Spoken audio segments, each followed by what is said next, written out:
Everyone, in this video we discuss the quantification methods of FES. आपण flame emission spectroscopy म्हणजे flame फोटोमेट्रीचे quantitative अनालिसिसचे जे methods आहेत ते आपण बघतोय. लास्ट व्हिडिओमध्ये आपण कॅलिब्रेशन मेथड ही बघितली आणि ही जनरली आपण वापरलेली आहे. नंतर आपण स्टँडर्ड ॲडिशन मेथड बघतोय. तुम्ही जेव्हा MSc ला जाल, अनालिटिकलला याल, तेव्हा तुम्हाला ही स्टँडर्ड ॲडिशन मेथड तुम्ही प्रॅक्टिकली बघाल. एक मेथड येते ती म्हणजे इंटरनल स्टँडर्ड मेथड. आता ही इंटरनल स्टँडर्ड मेथड म्हणजे काय, तर as that present in sample solution is prepare. आपण जसं कॅल्क्युलेट करतो तशीच इंटरनल स्टँडर्ड मेथडमध्ये सुद्धा स्टँडर्ड सोल्युशनची आपण सिरीज तयार करणार आहोत. त्यानंतर आपण काय करणार, तर a suitable internal standard like lithium is selected. त्यानंतर आपण एक सुटेबल करणार.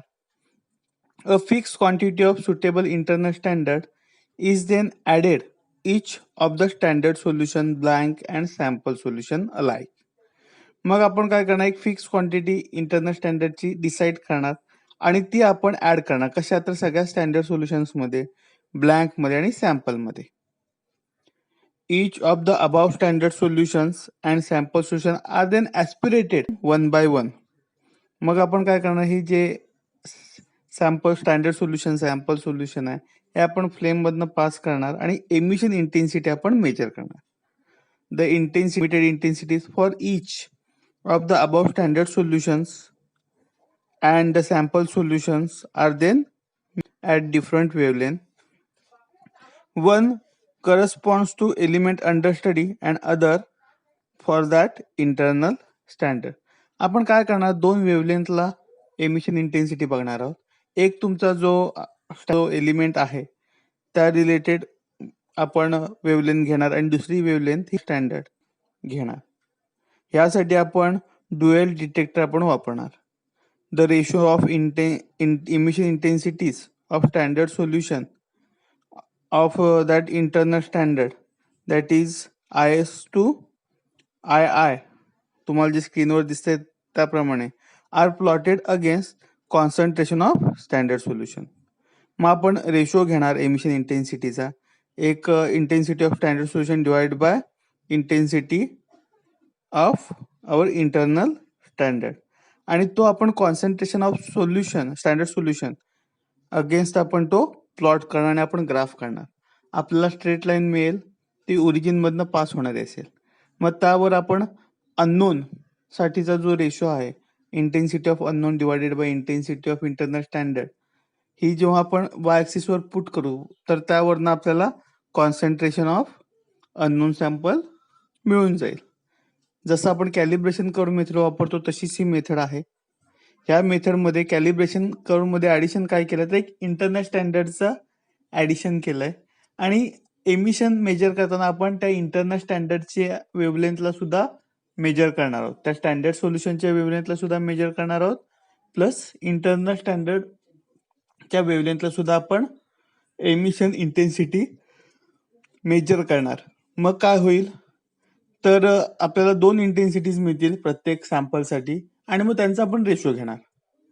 म्हणजे स्टँडर्डच्या वेवलेंथला मिळालेली intensity of radiation intensity divided by internal standard साठी मिळालेली इंटेन्सिटी, हा आपण असा रेशो घेणार आणि तो रेशो आपण कॉन्सन्ट्रेशन अगेन्स्ट प्लॉट करणार.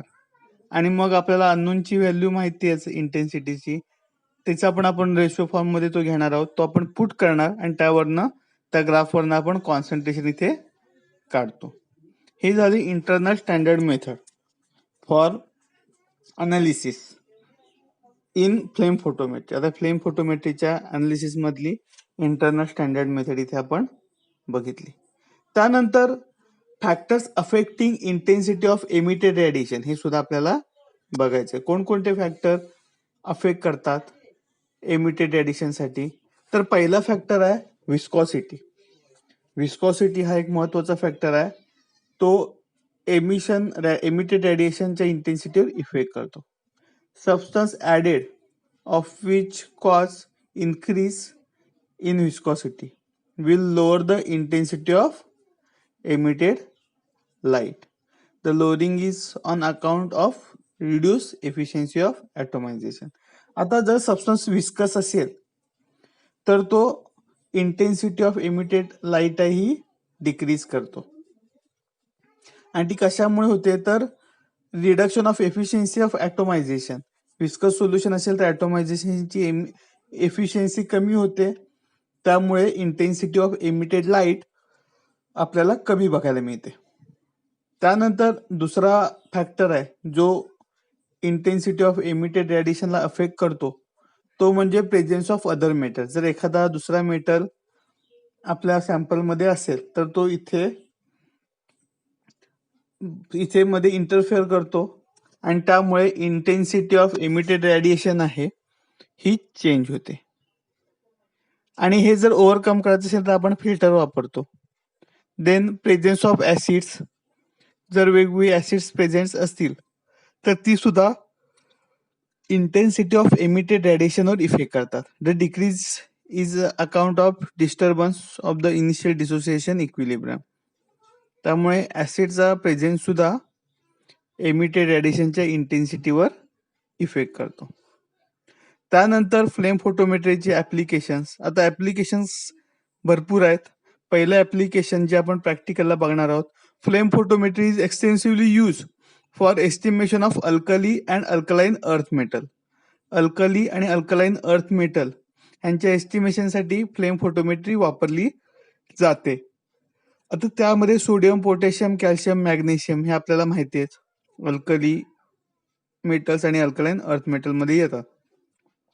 It is widely use for estimation of sodium, potassium, calcium in diverse samples such as blood serum, urine, soil extract, and industrial and natural water in many laboratories. आपल्याला sodium, potassium, कॅल्शियमचं analysis करायचं असेल तर त्यासाठी आपण flame photometry वापरतो. Blood Serum मध्ये जर हे एलिमेंट असतील तर त्यांच्या अनालिसिससाठी, युरिन मधल्या ह्या मेटलच्या अनालिसिससाठी, सॉइल एक्स्ट्रॅक्ट किंवा वॉटर अनालिसिस साठी आपण फ्लेम फोटोमेट्रीचा वापर करतो.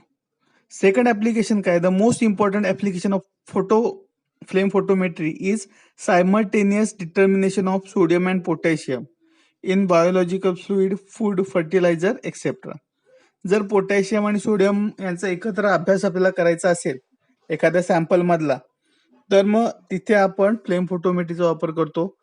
बायोलॉजिकल फ्लुइड्स असतील, फूड, फर्टिलायझर, वॉटर असेल, त्याच्या अनालिसिस मध्ये आपण सोडियम आणि पोटॅशियमचं एकदम स्टडी ह्या फ्लेम फोटोमेट्रीने करू शकतो. त्यानंतर तिसरा महत्वाचा ऍप्लिकेशन म्हणजे it is use in determination of lead in petrol. पेट्रोलमध्ये लेड टाकलं जातं. तुम्हाला जर पेट्रोलियम बद्दल तुम्ही स्टडी केला असाल तर पेट्रोलमध्ये नॉकिंग नावाची एक कन्सेप्ट आहे. म्हणजे काही पेट्रोलमध्ये काही ह्याच्यामुळे तिथे नॉकिंग होतं, म्हणजे गाडीमधनं एक वेगळ्या प्रकारचा आवाज यायला लागतो, त्याला नॉकिंग असं आपण म्हणतो. आणि ते नॉकिंग होऊ नये म्हणून अँटी नॉकिंग एजंट टाकला जातो, टेट्राइथिल लेड. आता हा जो अँटी नॉकिंग एजंट आहे हा पोल्युशन करतो. त्यामुळे पेट्रोलमध्ये लेड टाकलेला आहे किंवा अनलेडेड पेट्रोल आहे हा स्टडी करण्यासाठी फ्लेम फोटोमेट्रीचा वापर होतो. तुम्ही पेट्रोल पंपवर घ्या तर अनलेडेड पेट्रोल म्हणून मेन्शन केलेलं असतं, कारण बऱ्याचदा पेट्रोलमध्ये लेड टाकतात नॉकिंग होऊ नये म्हणून. गाडीमधनं वेगळा एक आवाज येतो, तो फ्युएल टू कंबन्शन रेशो आहे, तो गाडीचा चेंज झाला की गाडीचं फायरिंग चेंज होतं. त्या केसमध्ये आपण अँटी नॉकिंग एजंट वापरतो, टेट्राइथिल लीड. पण तो पोल्युशन करतो म्हटलं त्याच्यावर बंदी आहे, आणि पेट्रोलमध्ये लेड आहे की नाही बघण्यासाठी आपण फ्लेम फोटोमेट्रीचा वापर करतो. It is use for determination of calcium and magnesium in cement.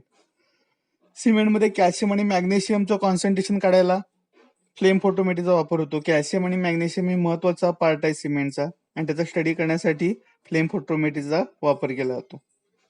It is use in glass analysis for determination of sodium, potassium, lithium, calcium and magnesium. आता एखादी काचेची फॅक्टरी आहे तर त्या काचेचा क्वांटिटेटिव्ह अनालिसिस करताना त्यामध्ये कोणकोणते मेटल आहेत, सोडियम आहे का, पोटॅशियम आहे का, लिथियम आहे का, कॅल्शियम आहे का, मॅग्नेशियम आहे का, आणि असेल तर किती आहे, ह्याचा स्टडी आपण फ्लेम फोटोमेट्रीने करतो. It is use for estimation of boron in various organic compound. Organic compound मध्ये जर बोरॉन असेल तर त्याचा स्टडी करण्यासाठी फ्लेम फोटोमेट्रीचा वापर होतो.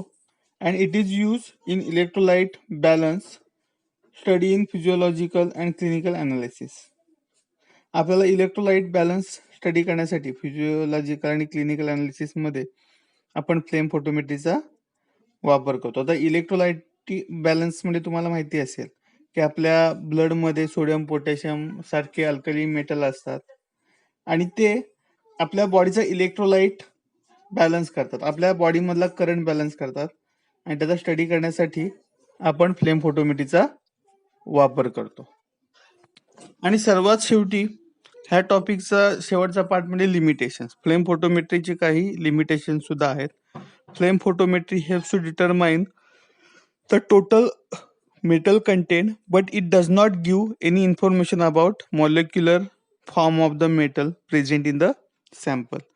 ही जी फ्लेम फोटोमेट्री आहे ही फक्त मेटल कंटेंट किती आहे, पोटॅशियम किती आहे, पोटॅशियम आहे की नाही, सोडियम आहे की नाही, तो किती आहे, याचा स्टडी इथे फ्लेम फोटोमेट्रीने होतो. त्याच्या मॉलिक्युलर फॉर्मचा स्टडी होत नाही. म्हणजे आता आयर्न आहे, आयर्न हा मेटल हिमोग्लोबिनच्या त्या सायकल मध्ये फिक्स आहे. मग तुम्ही जर हिमोग्लोबिनचा स्टडी फ्लेम फोटोमेट्रीने करायला गेलात तर त्या हिमोग्लोबिन मध्ये आयर्न आहे आणि त्याची क्वांटिटी एवढी आहे, एवढंच माहिती फ्लेम फोटोमेट्री देते. तो कुठे आहे, कसा आहे, ह्याची माहिती फ्लेम फोटोमेट्री देत नाही. हा याचा एक लिमिटेशन आहे. त्याला डिसएडव्हान्टेज म्हणता येणार नाही, पण आपण ह्याला लिमिटेशन म्हणू. Flame photometry can not be use for direct detection and determination of inert and halides. Inert gases आणि हॅलाइडच्या स्टडीसाठी फ्लेम फोटोमेट्री आपण डायरेक्ट वापरू शकत नाही. हा फ्लेम फोटोमेट्रीचा डिसएडव्हान्टेज आहे, हे फ्लेम फोटोमेट्रीचं लिमिटेशन आहे. Only liquid sample can be analyse. Sometime liquid sample are prepared, sometime liquid samples are prepared with difficulty. आता फक्त लिक्विड सॅम्पलचं अनालिसिस आपण करू शकतो. सॉलिड काय आपण फ्लेम मध्ये डायरेक्ट टाकू शकत नाही. फ्लेम फोटोमेट्रीमध्ये लिक्विड सोल्युशन तयार करायला लागतात आणि काही मेटल आयन पाण्यामध्ये डिझॉल्व्ह करताना आपल्याला त्रास होतो. त्यामुळे लिक्विड सॅम्पल प्रिपेअर करताना काही डिफिकल्टी आपल्याला फेस करावी लागते. त्यानंतर flame photometry can not be use for the direct determination of all metal atoms. Flame photometry आपण डायरेक्ट यूज करू शकत नाही सगळ्याच मेटल्ससाठी. आणि सर्वात शेवटी if two elements emits the same wavelength at same wavelength range then the emission intensity recorded is due to both the element. आता काही एलिमेंट आहेत ते सेम वेवलेंथला रेडिएशन एमिट करतात. फॉर एक्झाम्पल आयर्न आणि मॅग्नेशियम आहे 285.23 आणि 285.21 नॅनोमीटर ह्या वेवलेंथला ते रेडिएशन बाहेर टाकतात. आणि ह्या दोघांचा स्टडी जर आपला करायचा असेल किंवा एकाच्या प्रेझेन्समध्ये दुसऱ्याचा स्टडी करायचा असेल तर मात्र प्रॉब्लेम येतो, कारण जी एमिशन इंटेन्सिटी मिळते ही आपल्याला दोघांची मिळते. त्यामुळे हा सुद्धा फ्लेम फोटोमेट्रीचा डिसएडव्हान्टेज आहे.